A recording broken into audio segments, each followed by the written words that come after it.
going on, good people? What's going on? How y'all feeling today? Waiting for the co-host to get herself together and come on out and kick it with us. She got to get all beautified, and while she getting beautified, I'm gonna sit right here and talk a little bit of trash to y'all. While she getting beautified, I'm gonna sit right here and talk a little trash to y'all. She trying to have a conversation in the bathroom and with me while I'm live. How y'all feeling today? Come on, let me see y'all. Say something to me. Say something to me, good people.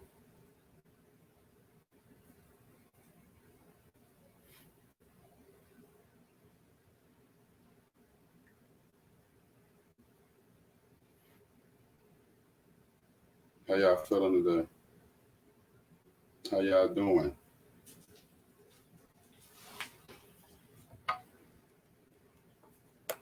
Everything good? Everybody still blessed on this good Sunday? Everybody still kicking it? Everybody still cool? Everybody still doing what they do? So today, we are going to be talking about it takes two to make the marriage work. Make sure that you're marrying a visionary. And the last thing is forgiveness in marriage and more. Because, you know, sometimes we just go all the way off the topic. we don't be always sticking to the script.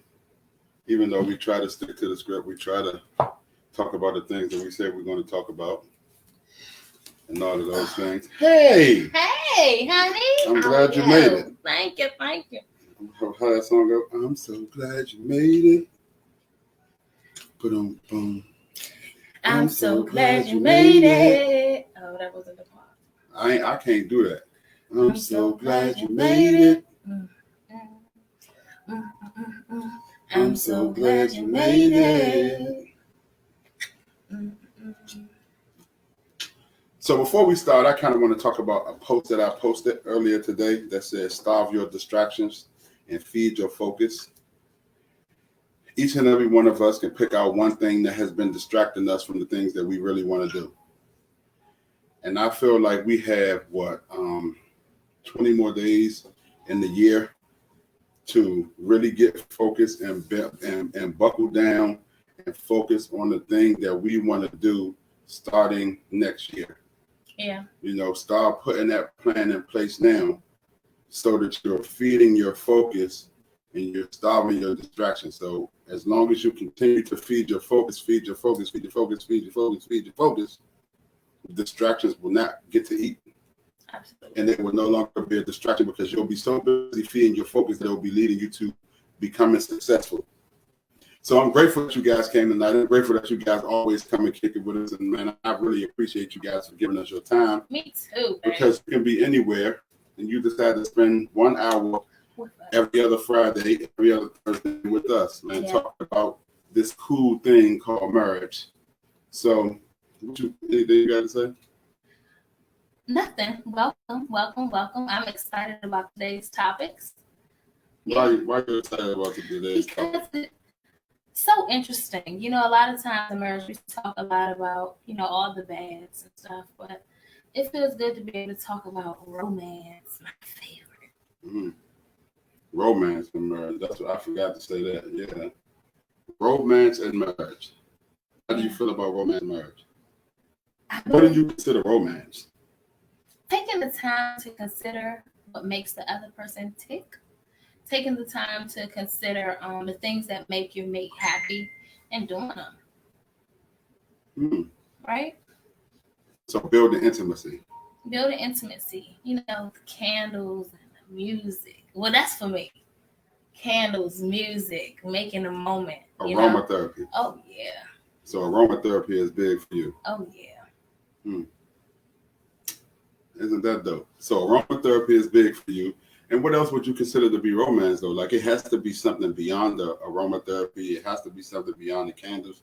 Because I feel like when you talk about romance and when you're saying that you're bringing romance into your marriage, it means that you're every day or every night during the day and in between, you're doing something to rekindle the flame all the time.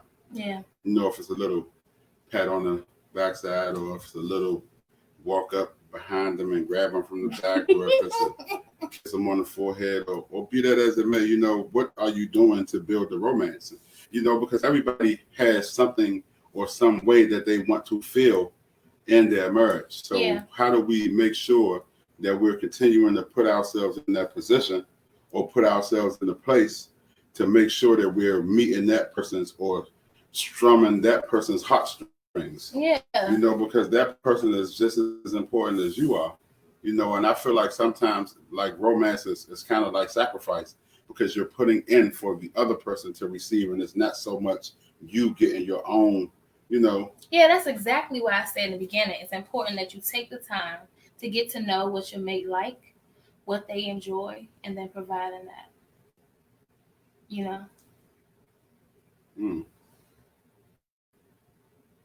What they like. So what if they like gummy bears? Ooh, get them gummy bears, baby. Get them gummy bears. How can you make it romantic though? How do you make the gummy bears romantic? How do you make the snickerdoodles romantic? Do you serve them in the negligee? Oh. Do you put your heels on and your little bit of nothing? And, see, that sounds about right. So I'm trying to figure out. I'm asking right. because I feel like tonight I'm pulling on you to say something because you keep saying like 5 or 6 words and then you stop. So I want you to really tell me like what do you feel like, because you really believe in romance. Mm-hmm. So I feel like you should have a lot to say about this subject. I said what I have to say. You already know I'm not decided to do all that extra talking. Yeah, but we have a whole hour, so okay. you have to. Other topics. Yeah. So, but yeah. So I don't know. I'm trying to figure like, do we already move from this topic when we just 5 minutes in?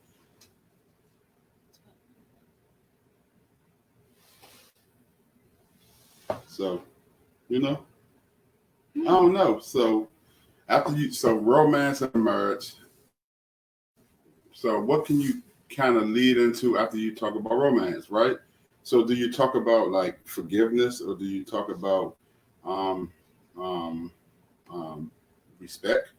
What do you talk about? Loyalty? What about, okay, so how do you forgive somebody in marriage? I guess remembering that everybody's human and we all make mistakes.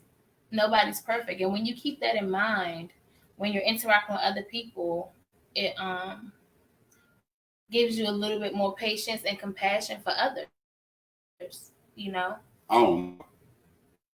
And then also, the great Erickson say, the better you know yourself, the more patience you have for others. I don't know. I believe that. The more work you do on yourself, the more patience you have with others. That's my pose that you just did. I don't know. I definitely believe that one. So it might be some truth to it, but I'm a grudge holder. And that's the thing that I probably have to work on. Like I'm forgiving, I guess, but I'm not forgetting. Yeah, that to me says you still got some work to do. Yeah, I'm not saying that I don't have work to do. Yeah. I'm saying that I'm a grudge holder. Mm-hmm. So when Erickson say, the more you know about yourself, the more grace. That's right. So I've been learning about myself for the last, what's about 9 years? Yeah. About 9 years I've been learning myself and I've been dealing with myself without a buffer, without that thing that I use to cope with or deal with life. Sometimes I still feel like it's hard. I feel like that's that I'm still dealing with.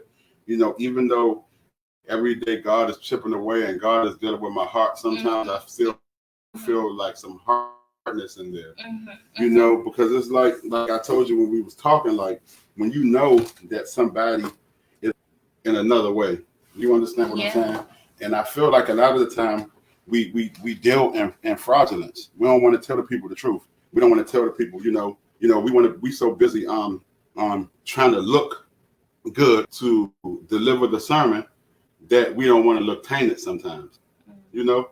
That's why I felt like this was a good topic, because I feel like I can be open and honest, because the only person who I really have to deal with, sometimes I feel like sometimes you have to tell the people the truth so that people know, hey, he feels the same way that I feel. You understand what I'm saying? And he deals with some of the same situations that I deal with. You know, because sometimes, when you have these types of things in life, like you're not supposed to have these types of struggles, like humanity changes for you. You understand what I'm saying? My urges to drink still bother me like your urges to drink still bother you, you know?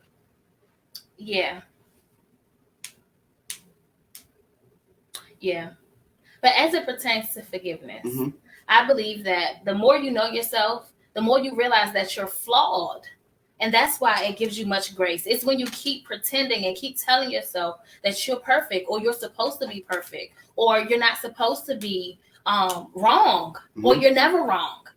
That's when you have a hard time looking at others and showing them grace and showing them forgiveness. Because the more you know that you require grace, you require forgiveness, it makes it easier to give it to other people. I agree with that too, because sometimes I still try to make sure I keep myself in God's place, because I know how the stuff I need to stay in God's will. Absolutely. You understand what I'm saying? Somebody said lips can be deceiving. They're always deceiving. Yeah. Well, not always. Yeah. Sometimes they are. Like the bishop said last week, I'm going to continue to use that thing. The pond looks so good until you put the stick in the bottom and stir the bottom of the pond up, and then it kicks up all the dirt and all the dust, and you get to see that pond is not as clear as you thought it was. Absolutely. Because that pond continues to let things settle. Wow. Come on, Pastor. You continue to let things settle in a place that they're not supposed to be in. So when you do finally get to that platform, all the taintedness shows, because you didn't deal with it when you were just a puddle.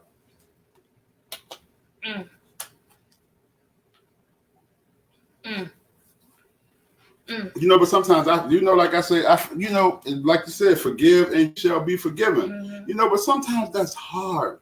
With the work that we do and the people that we talk to and the people that we deal with, sometimes it's hard to forgive people for some things that they've done that causes a whole bunch of trauma.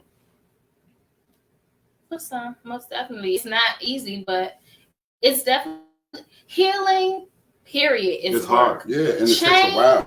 Period, is work. It takes work. Sometimes it even takes pain, but sacrifice. But it's definitely necessary. And it can be done. It can be done.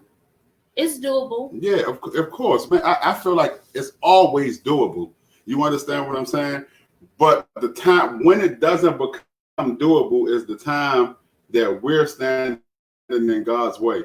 When we don't allow God to do the work that He's trying to do, we continue to try to mold ourselves in the things that we see ourselves as. You understand what I'm saying? No, say it again, baby. So I feel like sometimes when God is trying to work with us or trying to deal with us on that forgiveness, we don't really get the forgiveness because we're so busy trying to mold ourselves into what we feel like we should be, instead of allowing God to finish the work that He started. Absolutely. So I think that's a big thing. Yeah, but the funny thing about that, the moment we step in God's way and prevent Him from doing His work on us, we still end up right back where we're supposed to be. So either way, God is going to get the glory out of our lives, and we're definitely going to end up where we're supposed to be, whether be it now or be it later. Because when we think about, of course, Exodus, that's one of my favorite stories. Yeah. took them forever to leave. 40 years to go, but 11 eventually miles. they made it. Yeah. They made it. But then, so when you start talking about that, right? Then when you start talking about forgiveness and all of those things, then you have to tie it to the heart. Yeah. You know? Yeah. What's the heart? What's the heart that you have for the situation that you went? Absolutely. You understand? Like, in order to have forgiveness in marriage, you have to have the heart for marriage. Mm-hmm. You understand what I'm saying? Like, everybody doesn't have to. A lot of times, people get married to deal with the lust or deal with some of the sins that they feel like, okay, I don't want to keep sleeping with somebody out of wedlock, or I don't want to keep doing it. We're not married, and it's not good in the eyes of God, so let's get married. Yeah. But then they still don't have the heart for to marriage. Be married. They have a heart for self, exactly. And it shows up in your marriage. Exactly. People, your mate, we all know when you're selfish and when you only think about yourself. It shows up. You can't hide it. You can't hide it. Nope, you can't hide it. And one thing that will always show up, right? You can laugh and you can smile and you can frown, no matter what mood that you're in, your true heart will always show up. Absolutely. Your true feelings, your true emotions for a thing will always show up. So you can't be forgiven if you don't have the heart for it, right? Yeah. So then also in being forgiving and having the heart for it, you also got to retrain your mind for those situations too. But before we go, right? Before we go to that, right? You got to go to the place where it says, create in me a clean heart and renew a right spirit in me, right? So in order for me to ask you, God, to create a new heart in me, I have to get out of the way and allow you to work and let go of the things that's going to allow me to move towards a right spirit. Absolutely. Sonia say, I think forgiving is the easy part. Forgetting becomes the work, because once you forgive, you still may look at the person for the faults they did or made. Which is true, right?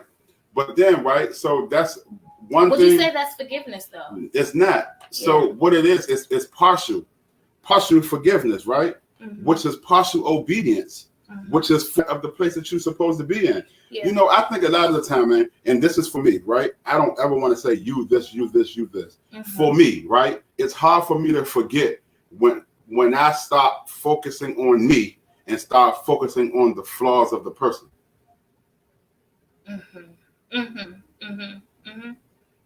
I understand. Because it's easier for me to forget that you did something to me if I'm remembering that I need to work on me. But when I forget that I need to work on me, it allows me to see that where you fall short on working on you. Yeah, that's why the Bible instructs us to always pray, right? And as we're always praying, we're always in connection with God. And when we're always in connection with God, we're always reminded of our flaws. So when we interact with other people, that won't come up. Because we know that it's only by God's grace that I'm still breathing. Right. It's only by God's grace that I'm still standing. It's only by God's grace that I'm still sane. Right. Because I promise, some of us go through things that were supposed to take our sanity. Some of us go through things that were supposed to take our life, wipe us clean out. But it's only by God's grace that we're still standing. Right. And that constant communication keeps you aligned with God, keeps you aligned with his word, and allows you to be compassionate with others, forgiving with others, and always doing that inner work. But then it allows you to see, right, that's the only time you clean. It's when you continue to put yourself in God's presence. That's the only time you clean. When you step out of his presence, 9 times out of 10, that's the time when you remember those things, because you are no longer focusing on the Holy Spirit renewing your heart. And that's why the goal should be to always be in his presence. To always be. You don't have to be in a church, be amongst your peers to be in his presence. It can be a body thing, just always meditating on the goodness of God, always meditating on the things of Him, always keeping Him in your mind, in your heart, so that way you'll always abide in His presence. That is the most important thing. It's crazy, right? Don't allow flesh. Hold on, babe. Never allow your flesh to set in and take you out of that. The moment you feel yourself coming out, redirect your focus, shift your focus, so you can align yourself with God's will, and as you align yourself with His will, forgiveness will be easy. You know what the crazy part about it, right? When you say that you continue to meditate on the things of God, right? Mm-hmm. I just have to remember what I've been dealing with these last 6 weeks, right? Yeah. God scaling my vision is what I'm gonna say, because I wasn't able to see the things that I needed to see in the proper way, right? Mm-hmm. And now, as it gets better, and I can see, and I can see a little better, I can read a little better. Things are not as blurry as they was. All I can catch myself doing sometimes is saying, "Thank you, Lord." You know, not even thank you for making my vision better. Thank you for not making it worse. Absolutely. You understand what I'm saying? Because at any given moment, right? Listen, I always have to reiterate on how great and how good God has been to us. Absolutely. We are one income household, right? Absolutely. What if my vision would have went blurry and then I wasn't able to go to work? Then we would have been lacking a whole bunch of things that God didn't allow to happen. He said, I'm going to just make you not be able to see for a little while. Because then you'll get back focusing on me. Yeah. Go ahead. But I definitely believe if that would have happened, God would have made a way. Exactly. He's always going to make a way. God is the one that sustains us. Exactly. Even if you didn't work, God will always sustain and provide for us, because he's just God like that. Right. I 100% agree with you. And and that's the thing, like I tell you all the time, like that's the thing we always got to remember. We always have to remember that He is always omnipresent, right? Mm-hmm. So a lot of the time, I feel like we use the wrong words, right? Mm-hmm. We got to remember that God is omnipresent. So God is always there. So absolutely. God, we're not inviting God into our presence. He's allowing us into His. Yeah. Is what we have to remember. That'll give you a reason to praise then on your own, when you remember that He's already here. When I got here, He was already here. So He allowed me, my sinful, dirty, filthy, nasty self, to step and be allowed into His presence. I'm not invoking Him into my presence. Mm-hmm. I'm invoking myself into His. Mm-hmm. You understand what I'm saying? That's when I say a lot of the time, right? You can tell people who are great worship leaders, people who are really in tune with their worship, because they don't sing to appease you. They sing to take themselves to the feet of God. That's right. And the congregation follows. That's right. You understand what I'm saying? So we always have to remember, man, that He's always there. He's always making moves. He's always maneuvering. He's always working on our hearts. And like you said, then He's always putting us in that position where He's saying, be ye transformed. That's right. Renew your mind. Don't conform to the ways of the world, because I didn't create marriage in the pattern of the world. I didn't create anything that I created in the pattern of the world. I want you to continue to keep it what I am and what I say. You understand what I'm saying? Mm-hmm. And what we have to remember, man, is like we always have to say, man, and I don't want to say, like I'm not really big on talking about same-sex marriage, because we do a lot of dumb, crazy stuff in heterosexual sex marriage. You understand what I'm saying? And this thing that God say about that. So I have to focus on the things that God say about heterosexual marriage, because that's what I'm in, right? But if you're in one of those things, then you know what God says about that, right? Yeah. So when you know what God says about that, you can't say because they're doing this over there heterosexually, I can do this like this. If you know that this right not right, then you know that it's not right. It says when a man finds Christ, he is a new creature. So I'm supposed to be gaining something new every day. I can't be the same person. If I got saved August the 21st, 2011, August the 21st, 2012, I can't be the same person that I was August the 21st, 2010. Absolutely. Because I'm not supposed to be moving backwards. I'm supposed to be going forward. And if I'm renewing my mind, I'm regaining newness every single day. Mm-hmm. So we can't say I was made like this, I was born like this, because if you found Christ, you're supposed to become something new. And if you're becoming something new, you're gaining newness every day. Yes. You're no longer being the person that you were before. Those old things pass away. So if you was that before Christ, when it says those old things pass away, those things are dead when you become a new creature. That's right. That's why he comes behind and says you can't put old wine in a new wine skin. Mm. Because those two things don't match up. Yeah. Yeah. I'm sorry. Yeah.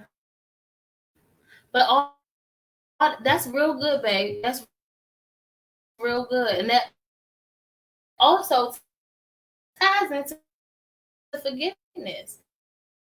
Because when you are new, you're able to forgive on a whole nother level. The way you used to hold grudges back then is no longer an option now. Because you're new. True. Your heart has changed. You know, and as your heart changes, as God configures your heart, it gives you the capacity, it frees up some space in your heart to share, to give forgiveness and love and compassion to other people. That's one of the fruits of the Spirit. Right. Right. That's a fruit. Right. So if you find it hard to forgive, you need to check your fruit. Yeah, baby. you wonder why you keep smelling onion. Oop. And you're supposed to be trying to smell kiwi. No. Oh, which one is that? You're supposed to be trying to smell kiwi. Oh, right. But you smell an onion. Right. Smell like fried potatoes. Yeah. That's important. Check. You know, so we always got to make sure that we put ourselves in a position where we're actually gaining and doing better things every single day, man. This listen, what we have to remember, right, is that what I always want people to understand is that your marriage is a representation of your walk with Christ. Absolutely. Right? Because if I'm going to run around and do all of these things that I said, all of these things for Aisha, I have to make sure that she gives me the authority to do those things by bearing my name. The only way Christ can move on your behalf is if you give him the authority to move in your life and you bear his name. Both of these things are parallel with each other. Both of these walks are the same. You have to be a name bearer first. Before you have to give authority first, and then you have to be a name bearer in order for Christ to move on your behalf. You gotta make sure you putting all these things in play. There's so many things that's tied in, but we running around still trying to be selfish and worried about what we gotta get out of the situation. Mm-hmm. It ain't never gonna work if you running around trying to figure out what you gotta get out of the situation. Because if that was the case, why would Christ have died? Because if anything, even after he died, he got a bunch of disobedient people. He inherited a bunch of disobedient people after he died. After he sacrificed, he still inherited a bunch of disobedient people. You don't want to sacrifice because you're not getting nothing, but Christ sacrificed everything for you. Even knowing we were going to be disobedient, he loved us enough to still do it. That right there is enough for me. You know, even knowing that we were going to still sin, even knowing that we were going to still say no, even knowing that we were still going to be unforgiving, mm-hmm. He still forgave, mm-hmm. and gave his life. Mm-hmm. And to me, that is powerful. Who are we to hold a grudge when he came to save the whole world? Mm-hmm. Who are we? So, like you said, man, it's crazy because it says, right? It says, lean not to your own understanding. In all your ways, acknowledge me, and I will direct your path. Come on now. Lean not to your own understanding. Don't think what you think, because your thoughts are not my thoughts. Yeah. And all your ways acknowledge me. I can only bless what you hand over to me. That's right. That's right. I will direct your path. That means I will give you vision. Mm-hmm. Right then, Christ is telling you that you need to have vision. Mm. So if you're going to get married to somebody, you guys need to be married visionaries.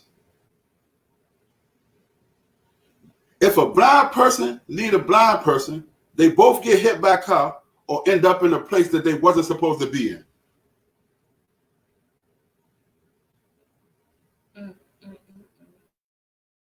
Are you married to the vision of your marriage?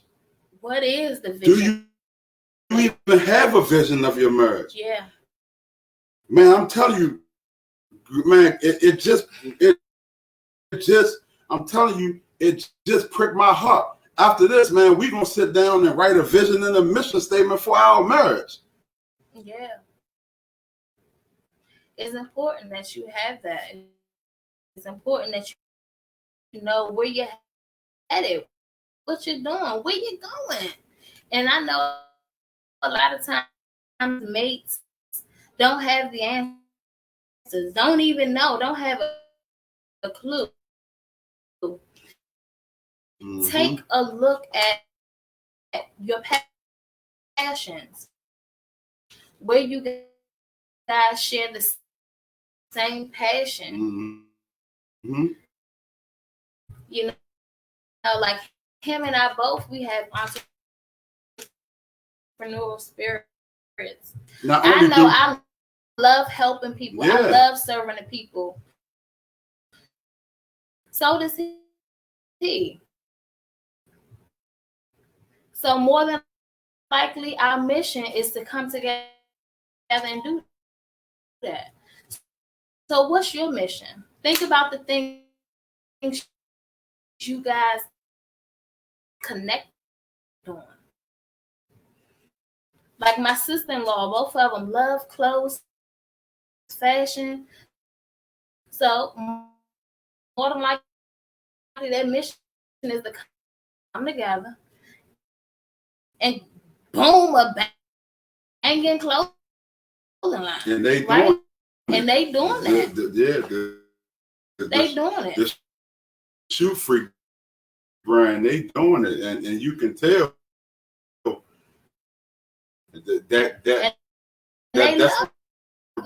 that's what they were put together for. Yeah. You understand what I'm saying?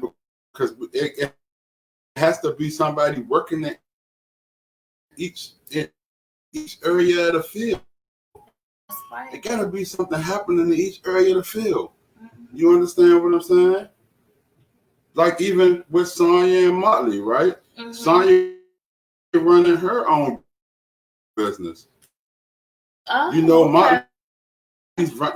Motley getting contracts and doing the things that he's doing. Mm-hmm. Stepped out on faith and started a construction company. Really? Yeah. Let's go. Yeah. So you know, it's great things that's happening for people who align themselves with Christ. That's right. But are you? That's what I'm saying. You gotta.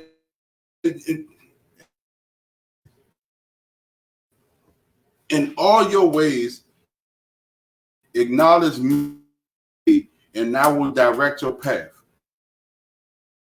Absolutely. If everything you want to do, you hand over to Christ, he will give you the vision. But guess what? You have to envision everything that he brings into fruition. Yeah. You have to envision everything that God brings into fruition. God is not going to give you anything that you don't write down or you don't hand over to him. Yeah. Listen, he's a God who will bless you. He's a merciful God. He's a gracious God. But he's not a magician. He ain't just pulling stuff out of the hat and just dropping it. Well, he did just drop manna. True. No, but they asked for it. Right. The people asked for it. Yeah. You understand what I'm saying? Listen, when you ask for it, he moved. They said, man, we tired of eating that sweet bread. And what he give them? Quail. Yeah. Because God knows our heart's desires. Man, we ain't got no water. Moses, strike the rock. Mm-hmm. He the people from a rock. Because they asked them to. Yeah. And you know what the thing, I just thought about even a rock will cry. Don't let a rock cry. Right. So that rock was so willing. You got to be willing. Exactly. A rock. You have to be willing to do you got to be willing to do what you're supposed to do. You understand what I'm saying? Listen. Joseph went through all of those things that he went through. And not one time in the Bible did you hear it said that he complained. Yeah. Brother sold him off. Worked a little bit, blew up in the kingdom. Was it Potiphar, right? Grew up. I get the names confused use every once in a while. Mm-hmm. Blew up in Potiphar's kingdom. Then Potiphar's wife come bothering him. And then run and tell Potiphar that he was trying to sleep with her and she got a piece of his clothes. Now, one time did you hear him say, Potiphar, that's not what happened. This is what happened. Never once did you hear him say, brothers, don't sell me. Don't leave me here. He knew that his vision was to serve God and bring the things of God into fruition. And sometimes it's painful. Yes. Sometimes you gotta go through some things that you don't want to go through. Sometimes you gotta go through some things where people won't allow you. People not gonna tell the truth. Yeah. People gonna be upset with you because people gonna be not only that, people gonna be upset with you because you started working at the job and when you walked in the door you were smiling. People gonna set out to destroy you because you came to your new job happy. Because you walked in the room with your lunch and bragging that your wife made it for you and their wife ain't cooked for them in months.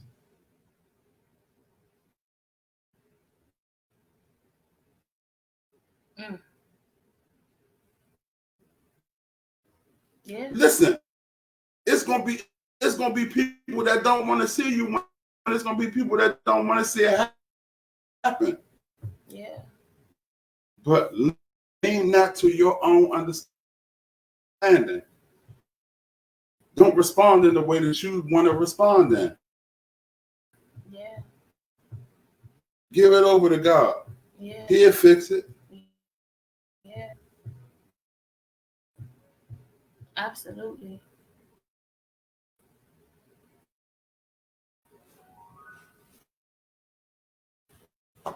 Exactly. Yes. Sonya said exactly. He still forgave and gives us mercies daily. Daily. Yes, and that's the same attitude we should have. That's the same attitude we should have. Every day, new mercy. And we've been selfish, Sonya. Imagine what had happened if we just up and walked off. It took his grace and mercy away from all of us who being selfish with something that don't belong to us. Listen. You on it Jonah is crazy. Jonah was sent to Nineveh to warn the people so that they could start doing the right thing. He didn't do what God instructed him to do because he knew God was merciful. Yeah. And then after he ran and went and told the people what God wanted them to do, when they changed, he didn't celebrate with them.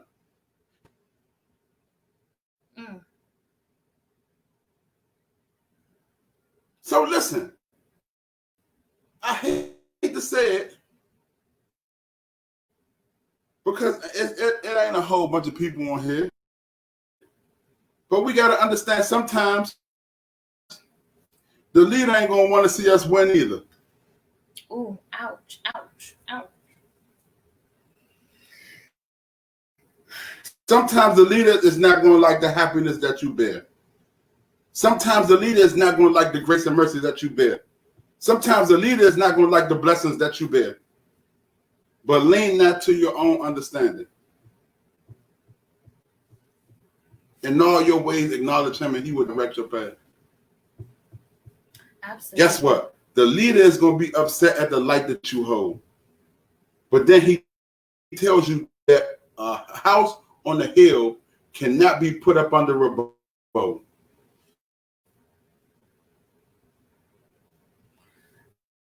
Know the vision of your marriage because it's a lot. Yes, it is. Marriage. Yes, it is. Girl. One person looking straight and the other person trying to go around the corner. Go the other way. Absolutely. Absolutely. Absolutely. I love this cockeyed bird, though. I love that. Yes. Yes. But yeah. You're absolutely right. Yeah. So it's very important that we forgive in our marriage. Mm-hmm.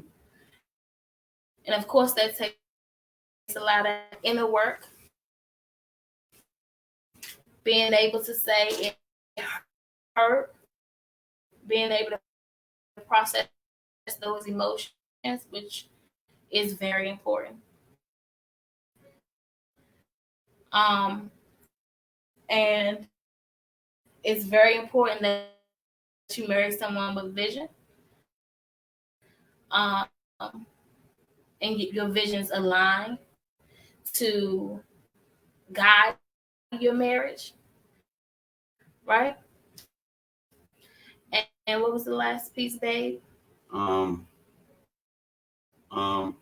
Romance. Yes. And then as you forgive in marriage, romance comes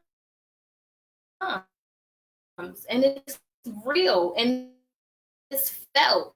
It's hard to feel romance when you mad. What you think? Yeah. If I'm mad at you doing all this, I'm like, what? What? We gonna talk first because I can't receive that from you, right? So it's important that you learn to forgive one another, and I think forgiveness also comes with communication. And I know that wasn't a topic, but that communication piece is major in forgiveness. It's important that you communicate so that way you know the heart of your mate. It makes it easier to forgive. Mm-hmm. And guess what?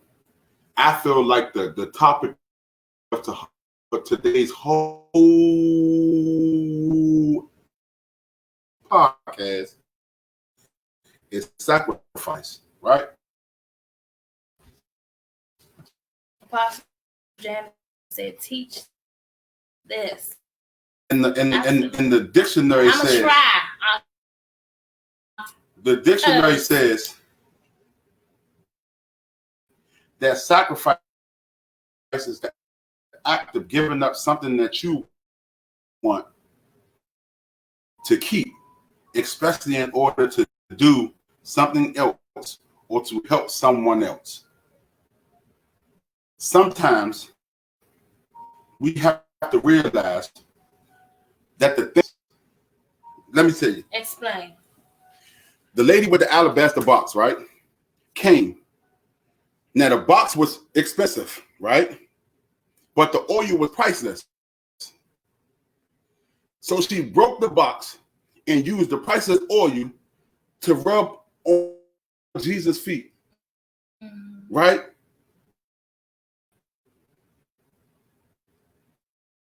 Judas say, why would she do that with the oil? That oil is this, that, and the third, right? Mm-hmm. But nobody knows how much that oil cost her. Mm-hmm. Nobody knows why she was so eager or so willing to give that oil away. Mm-hmm. Because if you have something that you consider to be priceless, right? Mm-hmm. And you consider this thing, this is her life savings. This is all that she's ever been prevalent in the world. To take that inside of something valuable and just give it away without even being asked for it. It had to be something that she felt like that Jesus had that she needed that was more valuable than everything she owned. She gave away all her possessions. Mm-hmm. She gave away all her possessions to Jesus without being asked for it. Mm-hmm. Because she felt like it was something that Jesus had that was more valuable than the thing that she owned. Mm-hmm. Imagine if she didn't sacrifice. Imagine if she didn't feel like what I had is less valuable than what he holds for me. Mm-hmm. Now imagine if Jesus didn't sacrifice, right? Mm-hmm. What if he felt like his life was more valuable to him than it was to give for you? Mm-hmm. Because sometimes we overlook that. Mm-hmm.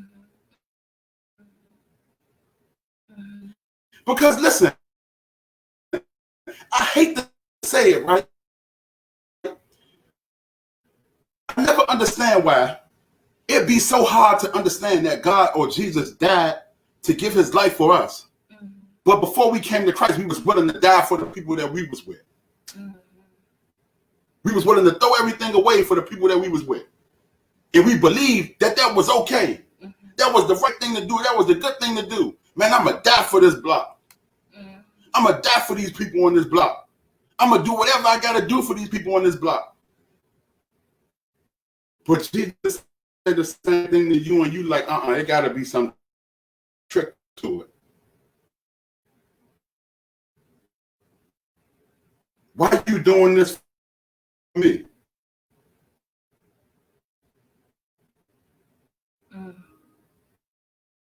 Why do you feel as though you should give your life for me? For the same reason that you felt like you should give your life for them. Because listen, if you would have gave your life for them in that position, you would have ended up in a place that you couldn't even get yourself out of. Listen, the dude was in heaven, the dude was in hell, talking to the people, man. He said, all he asked for was that. He just wanted that. A drop of water if you can't see. He asked the man, he said, let them people give me a drop of water. Let me come back and tell them that this is a real place. You had the time to do it, you didn't want to. See, these are the things that we have to take into place. These are the things that we got to take into consideration, man. The whole situation, everything that we do for Christ is a sacrifice.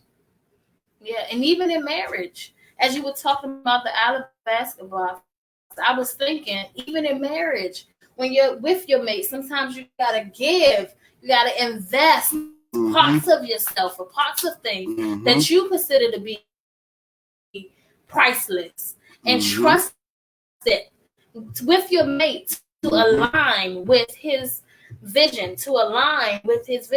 Yes, sometimes it's hard. Right. Because you're used to taking care and managing your own stuff. Because you got to give that box absolutely to somebody. Yeah. And if they destroy it, you can't say, I shouldn't have gave it to you. Trust God to give the increase. If it's destroyed, trust God to He was going to build something else, and there was something that he wasn't supposed to. Trust God that it was something bigger and better that was meant to come out of that. You got to give that box to that person. You can't take it away when it don't look like it's going the way that you thought it would go. Absolutely. You got to give them that box and let them keep that box forever. It ain't no taking it back. Man, we got 3 more months. We're heading